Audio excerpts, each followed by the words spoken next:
పెద్ద నోట్ల రద్దు తర్వాత వేర్వేరు బ్యాంకు ఖాతాల ద్వారా జరిగిన లావాదేవీల్ని నిశితంగా పరిశీలిస్తున్న ఆదాయ పన్ను శాఖ కీలక పురోగతి సాధించింది.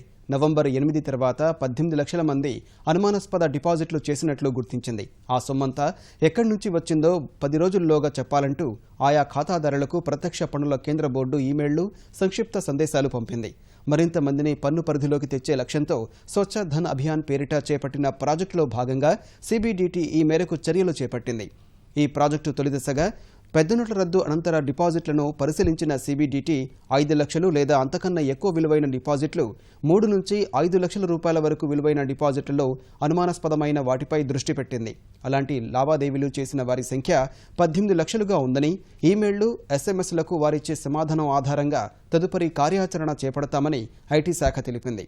పన్ను చెల్లింపుదారులకు ఎలాంటి వేధింపులు లేకుండా పూర్తిగా ఆన్లైన్ ద్వారా దర్యాప్తు పూర్తి చేసేందుకే స్వచ్ఛ ధన్ అభియాన్ ప్రారంభించినట్లు ఐటీ శాఖ వివరించింది.